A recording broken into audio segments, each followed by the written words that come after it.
ओम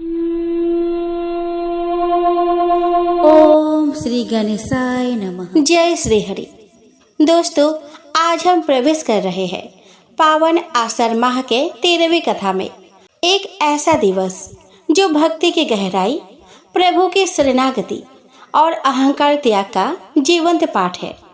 आषाढ़ मास की कथा एक साधक की यात्रा है जो दिन प्रतिदिन अपने भीतर के अज्ञान, विकार और मोह से मुक्त होता है और ईश्वर के प्रति पूर्ण समर्पण की ओर बढ़ता है। 13वां दिन इस यात्रा का वह मोड़ है जहां आत्मा प्रभु के चरणों में झुकती है, जहां अपने बल पर नहीं बल्कि प्रभु की कृपा पर भरोसा किया जाता है। ओम नमः नारायणाय शरणागत वत्सल श्री हरे नमः। इस मंत्र की ध्वनि ही हमें याद दिलाती है कि जिसने भी प्रभु के चरणों में शरण ली वह कभी निराश नहीं हुआ, चाहे वह गजेंद्र हो, ध्रुव हो या विदुर। भगवान ने शरणागत की पुकार को सदैव सुना है। आज की कथा में हम जानेंगे कि कैसे एक विनम्र भक्त साधारण गृहस्थ होकर भी अपने भाव, सेवा और निष्ठा के बल पर श्री हरि की विशेष कृपा का अधिकारी बनता है। न धन चाहिए, न तप, केवल भक्ति की सच्ची लौ और निस्वार्थ समर्पण, और प्रभु स्वयं आते हैं अपने सेवक के द्वार पर। तो आइए हम अपने अंदर के अहंकार को त्यागें, मन को निर्मल करें और 13वीं कथा के माध्यम से श्री हरि के शरण में प्रवेश करें, क्योंकि आषाढ़ मास का यही संदेश है। भक्ति का मार्ग सरल है लेकिन सच्चा होना चाहिए। अब आरंभ होती है आषाढ़ मास की 13वीं कथा। कृपया करके वीडियो को अंत तक जरूर देखें, लाइक करें और भक्ति की इस धारा को आगे बढ़ाएं। श्री सूत जी ने कहा कि शौनक जी, इस प्रकार श्री मैत्रेय मुनि के मुख से ध्रुव चरित्र सुनकर विदुर जी के हृदय में भगवान विष्णु की भक्ति की भावनाओं का उद्रेक हो गया। उन्होंने मैत्रेय जी से फिर पूछा कि मुनिवर, ये प्रचेता कौन थे जिनके यज्ञशाला में श्री नारद जी ने ध्रुव चरित्र की महिमा को गाया था? वे किसके पुत्र थे? उन्होंने कहाँ पर यज्ञ किया था? कृपया उस प्रसंग को मुझे सुनाइए। इस पर मैत्रेय जी ने कहा कि विदुर जी, महाराज ध्रुव जब अपना राज सिंहासन अपने पुत्र उत्कल को सौंपकर वन में चले गए तो उत्कल ने राज सिंहासन पर बैठने से इनकार कर दिया। वह जन्म से ही शांत, आसक्तियों से विरक्त और समदर्शी था। वह सभी जीवों में परमात्मा के अंश आत्मा को देखता था तथा सभी से प्रेम करता था। वह अपनी आत्मा से भिन्न कुछ भी नहीं देख पाता था। वह अज्ञानी नहीं था। जब उसे राज संभालते नहीं देखा तो मंत्रियों ने उसे मूर्ख और पागल समझकर उसके छोटे भाई भ्रमि के पुत्र वत्सर को राजा बना दिया। वत्सर की पत्नी स्वरवीथि के गर्भ से पुष्पार्ण, तिग्मकेतु, ईश, ऊर्ज, वसु और जय नाम के 6 पुत्र हुए। पुष्पार्ण के 2 पत्नियां थी, प्रभा और दोसा। उनमें से प्रभा से प्रातः, मध्याह्न और साय 3 पुत्र हुए और दोसा ने प्रदोष, निशित और व्युष्ट को जन्म दिया। व्युष्ट की पत्नी पुष्करणी से सर्वतेजा नामक पुत्र उत्पन्न हुआ। सर्वतेजा की पत्नी आकुति से चक्षुह नामक पुत्र उत्पन्न हुआ। चाक्षुष मनवंतर में यह चक्षु ही मनु हुआ था। चक्षु मनु की स्त्री नडवल्ला से पुरु, कुर्स, कृत, धूम्न, सत्यवान, रीत, व्रत, अग्निष्टोम, अतिरात्र, प्रद्युम्न, शिवी और उल्मुख, यह 12 सर्वगुण संपन्न बालक उत्पन्न हुए। उनमें उल्मुख ने अपने पत्नी पुष्करणी से अंग, सुमना, कियाति, क्रतु, अंगिरा, गय, ये 6 उत्तम पुत्र प्राप्त किए। अंग की पत्नी सुनीता ने क्रूरकर्मा बेन को जन्म दिया, जिसकी दुष्टता से परेशान होकर राजश्री अंग नगर छोड़कर चले गए थे। विदुर जी, मुनियों के वाक्य वज्र के समान अमोघ होते हैं, उनकी कोई काट नहीं होती।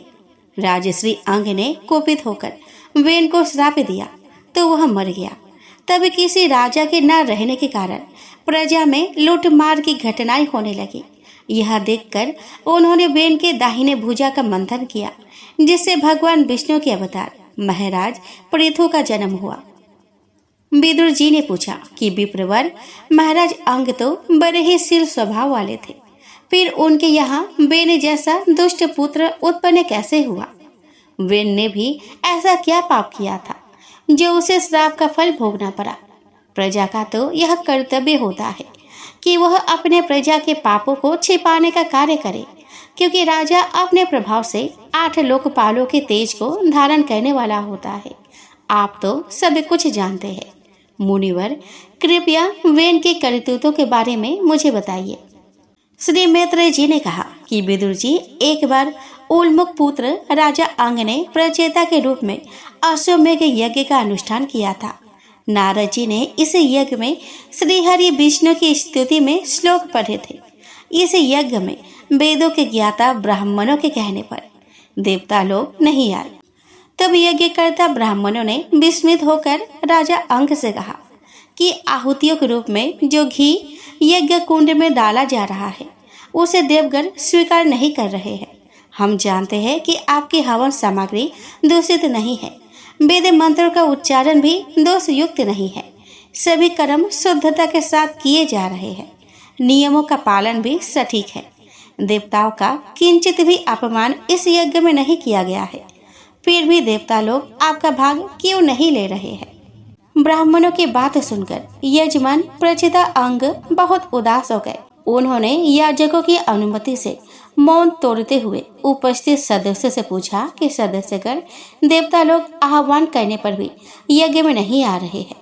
वे ना तो सोमपात्र ग्रहण करते हैं और ना अपना भाग ही ले रहे हैं। ऐसा उनसे क्या अपराध हो गया है? सदस्यों ने राजा अंग से कहा कि राजन, इस जन्म में तो आपसे किंचित भी कोई अपराध नहीं हुआ, किंतु पूर्व जन्म में आपसे एक अपराध अवश्य हुआ है, जिसके कारण सर्वगुण संपन्न होने पर भी आप पुत्रहीन हैं। इसीलिए पहले आप सुपुत्र प्राप्त करने के लिए यज्ञ कीजिए।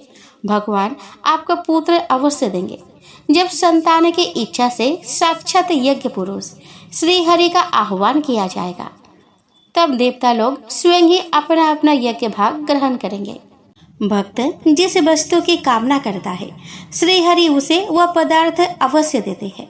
जो भक्त जिस प्रकार से श्री हरि विष्णु की आराधना करता है, उसे उसी के इच्छा के अनुसार फल प्राप्त होता है। विदुर जी, इस प्रकार राजा अंग ने पहले पुत्र प्राप्ति के लिए निश्चय किया। उन्होंने यज्ञ रूप श्री विष्णु जी को पुरोडास नामक चरु समर्पित किया। उन्होंने जैसे ही अग्नि में आहुति डाली, उससे अग्नि और भी तीव्र होकर जलने लगी। तभी अग्नि के मध्य से सोने का हार पहने तथा शुभ वस्त्रों से सुशोभित एक पुरुष प्रकट हुआ। उसके एक हाथ में खीर से भरा एक स्वर्ण पात्र लिए एक पुरुष प्रकट हुआ। उदार बुद्धि राजा अंग ने याजकों की अनुमति से उंगली भर खीर उस कटोरे से ले ली और उसे स्वयं सूंघकर अपने पत्नी को दे दिया। रानी ने वह खीर खा ली। उस खीर के खाने के कुछ समय बाद रानी को गर्भ ठहर गया। उसे गर्भ से रानी को यथा समय एक पुत्र प्राप्त हुआ। वह बालक जन्म से ही अधर्म वंश में उत्पन्न अपने नाना मृत्यु का अनुगामी था। उसकी माता सुनीला मृत्यु की ही पुत्री थी। वह बालक युवा हुआ तो रोज वन में जाता और बाघों की हत्या की जगह भोले भोले निर्दोष हरिणों की हत्या कर देता था। उसे देखते ही वनवासी लोग वे नारा ऐसा कहकर भयभीत हो जाते थे। वो ऐसा क्रूर और निर्दयी था कि मैदान में खेलते हुए अपने हम वयस्क बालकों को निर्दयता के साथ पटक पटक कर मार डालता था। महाराज अंग ने उसे सुधारने का बहुत प्रयत्न किया, परंतु वे उसे सुमार्ग पर लाने में समर्थ नहीं हुआ। इससे उन्हें बड़ा दुख हुआ। उन्होंने सोचा कि जिस कपूत के करने से माता पिता को असहनीय दुख उठाना पड़े और उनका सहारा सुयश मिट्टी में मिल जाए तथा अधर्म का भागी होना पड़े, तो ऐसे कपूत के होने से ना होना ही अच्छा है। ऐसा सोचते सोचते महाराज को रात में नींद आ गई। वे रात भर बेचैनी से करवटें बदलते रहे। गृहस्थी से उनका मन विरक्त हो गया। रात्रि के तीसरे पहर में उन्होंने चुपचाप राजमहल छोड़ दिया और वन को चले गए। मंत्रियों ने उन्हें बहुत ढूंढा पर उनका कहीं पता नहीं चल पाया। हार कर वे सभी नगर में लौट आए। सारी प्रजा दुख में पागल सी हो रही थी, परंतु वेन को अपने पिता के न मिल पाने की कोई चिंता नहीं थी। उल्टे वह तो मन ही मन प्रसन्न हो रहा था कि पिता से उसका पीछा छूटा। अब खुलकर वह राज्य सुख का भोग करेगा और उसके जो मन में आएगा वही करेगा। अपनी माता की उसे जरा भी चिंता नहीं थी। श्री मैत्रेय जी ने कहा कि विदुर जी, जब भृगु आदि मुनियों ने देखा कि महाराज अंग नहीं मिल पा रहे, तब उन्होंने सुनीता की सहमति से मंत्रियों के सहमत न होने पर भी वेन को ही राजा बना दिया। वेन बड़ा कठोर शासक था। उसके भय से चोर डाकू जहां तहां जा छिपे। राज्य सिंहासन पर बैठकर वेन अत्यंत अहंकारी और बेलगाम हो गया। अभिमानवश वह महान पुरुषों और विद्वानों का अपमान कर दिया करता था। ऐश्वर्य और भोग विलास ने उसे अंधा कर दिया था। वह निरंकुश होकर शासन करता था। उसे किसी की परवाह नहीं थी। उसने अपने राज्य में ढिंढोरा पिटवाकर धर्म कर्म बंद करा दिए थे। दुष्ट वेन के ऐसे अत्याचारों को देखकर सारे ऋषि मुनि एकत्र हुए और परस्पर विचार विमर्श करने लगे। हमने प्रजा के मध्य फैली अराजकता को देखकर ही सुनीता के कोख से जन्मे इस दुष्ट वेन को राजा बनाया था, किंतु यह तो हमें ही परेशान कर रहा है। यह तो सांप को दूध पिलाने जैसी स्थिति हो गई है। प्रजा में भय फैल गया है और सुख शांति नष्ट हो गई है। हमने जानबूझकर ही वेन को राजा बनाया है। यदि समझाने पर भी वो नहीं समझता है तो हम अपने तेज से उसे भस्म कर देंगे। विदुर जी, ऐसा विचार कर मुनि लोग राजा वेन के पास गए और उसे समझाने लगे कि राजन, हम चाहते हैं कि आपकी श्री आयु, बल और कीर्ति दिन दूनी रात चौगुनी उन्नति करे। जो मनुष्य वन, वाणी, शरीर और बुद्धि से धर्म का आचरण करता है उसे स्वर्ग लोक का सुख प्राप्त होता है।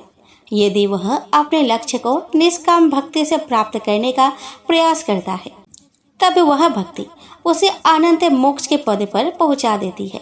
अतः वीरवर, आपके कारण प्रजा के लिए कल्याणकारी धर्म का विनाश नहीं होना चाहिए।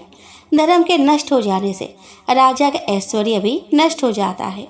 जो राजा न्यायपूर्वक प्रजा की सब तरह से रक्षा करता है वह इस लोक और परलोक दोनों में सुख पाता है। जिस राज्य में वर्णाश्रम धर्म का पालन करने वाले लोग यज्ञ पुरुष भगवान श्री हरि की आराधना करते हैं, भगवान उससे प्रसन्न रहते हैं, क्योंकि वे ही सारे विश्व की आत्मा और जीवों के रक्षक है। राजन, भगवान श्री हरि समस्त लोकों के नियता है। इसलिए आपके देशवासी आपकी उन्नति के लिए अनेक प्रकार के यज्ञों से भगवान की पूजा करते हैं। आपकी भी उनके अनुकूल आचरण करना चाहिए। आपको यज्ञों तथा धर्म अनुष्ठानों को बंद करके देवताओं का तिरस्कार नहीं करना चाहिए। वेद ने उनसे कहा कि तुम लोग बड़े मूर्ख हो। तुम अधर्म को ही धर्म मानते हो, जो तुम्हें जीविका देता है, तुम्हारी आवश्यकताओं की पूर्ति करता है। उस राजा को छोड़कर तुम न जाने किस भगवान की पूजा करते हो। तुम्हें तो मेरी पूजा करनी चाहिए। जो लोग अपनी मूर्खता से परमेश्वर स्वरूप राजा की उपासना नहीं करते वे अपने राजा का अनादर करते हैं। उन्हें ना तो इस लोक में सुख मिलता है और न परलोक में। तुम जिसके प्रति भक्ति रखते हो वह यज्ञ पुरुष कौन है? यह तो ऐसा ही है जैसे उल्टा और दुष्चरित्र स्त्रियां अपने पतियों से प्रेम न करके पर पुरुष से प्रेम करती है। विष्णु, ब्रह्मा, महादेव, इंद्र, वायु, यम, सूर्य, मेघ, कुबेर, चंद्रमा, पृथ्वी, अग्नि और वरुण आदि जितने भी देवता है यह सभी राजा के शरीर में ही निवास करते हैं। इसलिए राजा सभी देवताओं के समान होता है और देवगण उसी के अंश होते हैं। अतः मूर्ख ब्राह्मणों, तुम द्वेष छोड़कर अपने सभी कर्मों से मेरा ही पूजा करो और मुझे ही यज्ञ भाग दो। भला मेरे सिवाय ऐसा कौन है जो अग्र पूजा का अधिकारी हो सकता है? श्री मैत्रेय जी ने कहा कि विदुर जी, इस प्रकार विपरीत बुद्धि होने के कारण वह राजा वेन अत्यंत कुमार्गी और पापी हो गया। उसका पुण्य छीन हो गया। उसने मुनियों की बातों का परिहास उड़ाते हुए उन्हें मूर्ख तक कह दिया। जब मुनियों ने देखा कि राजा वेन पर उनकी बातों का कोई प्रभाव नहीं हुआ तो वे मुनि क्रोधित हो उठे।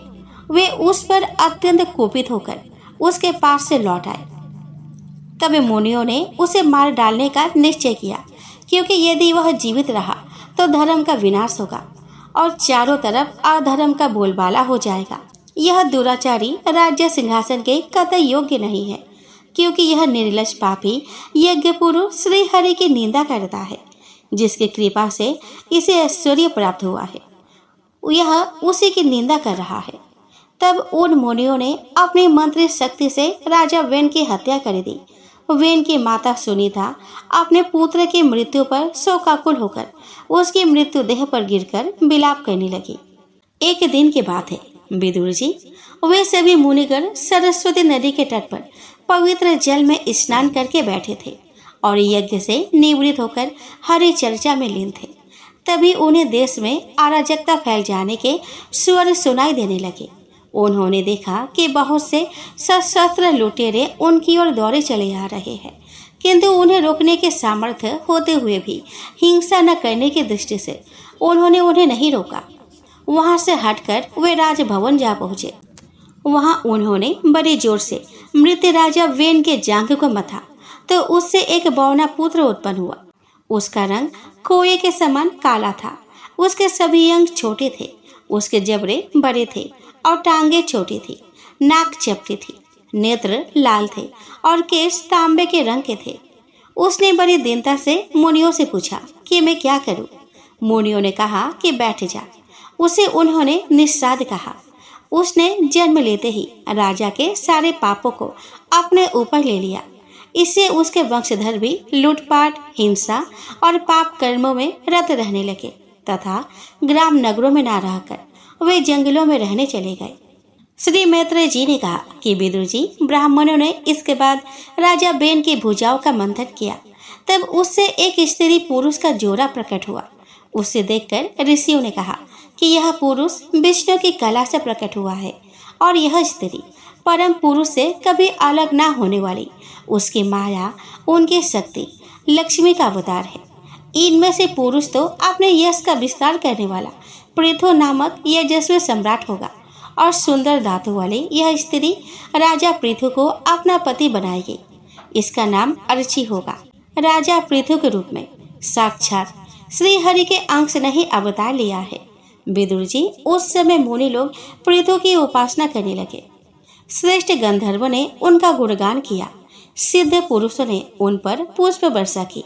अप्सराएं नृत्य करने लगी। आकाश में तरह तरह के वाद्य यंत्र बजने लगे। समस्त देवता और पितर देवलोक में आकर वहां एकत्र हो गए। स्वयं ब्रह्मा जी भी वहां पे आए।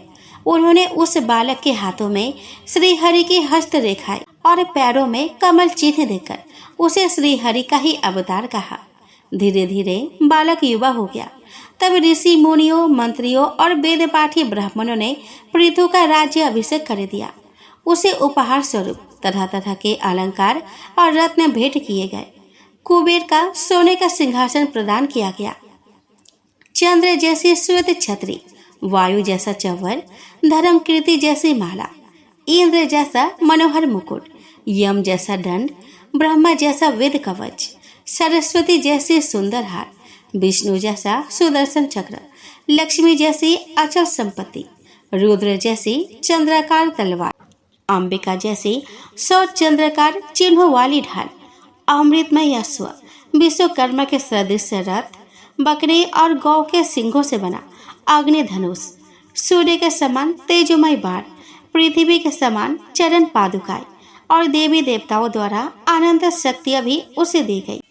विदुर जी तब बेन पुत्र परम प्रतापी महाराज पृथु ने मुस्कुराकर मेघ के समान गंभीर वाणी से कहा कि सौम्य ऋषिकर, विप्रवर, देवगर, मागध और बंदीजन, अभी तो इस लोक में मेरा कोई गुरु भी प्रकट नहीं हुआ, फिर भी आपने मेरे गुरु की स्तुति में इतना कुछ कह दिया। मुझे लेकर आपके वाणी व्यर्थ ना जाए, इसीलिए पहले आपको उसकी स्तुति करनी चाहिए जिसने इस जगत की रचना की है। बाद में जब मेरे वे गुरु प्रकट हो जिनकी स्तुति की जा सके तो आप अवश्य उनकी स्तुति करना। परंतु अभी नहीं। दोस्तों, आज के वीडियो में इतना ही। कल के वीडियो में हम आगे की कथा का श्रवण करेंगे। तब तक के लिए जय श्री कृष्ण।